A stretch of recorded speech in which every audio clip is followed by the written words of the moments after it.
ठीक है future weights, चलो जीन थेरेपी को आसान बनाते हैं स्टेप बाय स्टेप। स्टेप 0.5, जीने क्या है। डीएनए को हर सेल के अंदर एक बड़ा इंस्ट्रक्शन मैनुअल समझो।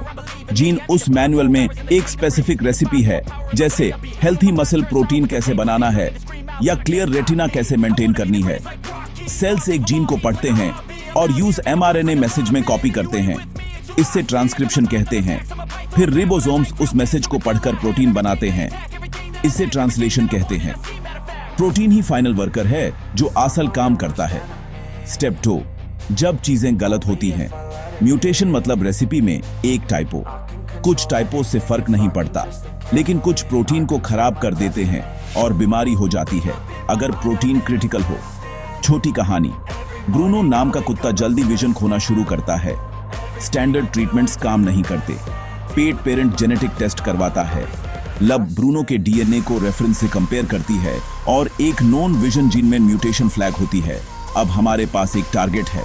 जीन थेरेपी का मकसद कॉज को ठीक करना है, सिर्फ सिम्टम्स को नहीं। 3 common strategies.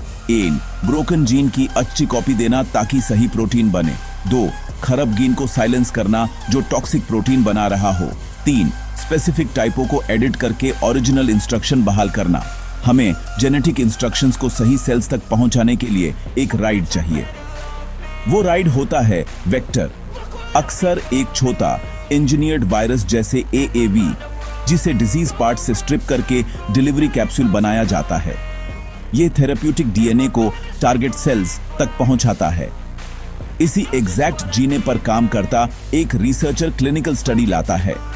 Careful screening, ethics approval और वेट सुपरविजन के बाद ब्रूनो को टारगेटेड इंजेक्शन मिलता है जो healthy gene copy retinal cells तक देता है।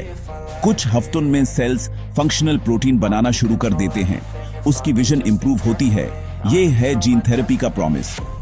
Step 6, vet student tips. Diagnosis पहले, गेस वर्क नहीं। फिनोटाइप को ध्यान से नोट करो, फैमिली हिस्ट्री लो और जेनेटिक टेस्टिंग से कंफर्म करो। प्रोटीन का नॉर्मल रोल समझो। 1 जीन 1 मैकेनिज्म। क्या म्यूटेशन लॉस ऑफ फंक्शन है या गेन ऑफ फंक्शन? ये ही अप्रोच को गाइड करता है। डिलीवरी मैटर्स, सही टिश्यू, सही डोज, सही timing. Safety non negotiable. Immune reactions, of target effects, long term monitoring. Regulations, animal welfare committees, trial protocols, owner consent, सब जरूरी। स्टेप 7, लिमिट्स और रियलिटी। हर बीमारी आज ट्रीट नहीं हो सकती। कुछ गिनेस वेक्टर्स में फिट नहीं होते, कुछ टिश्यूज तक पहुंच मुश्किल होती है। कॉस्ट्स हाई हो सकते हैं पर प्रोग्रेस तेज है। आईज, मसल्स, ब्लड, लिवर, सब में ब्रेक थ्रूज बढ़ रहे हैं।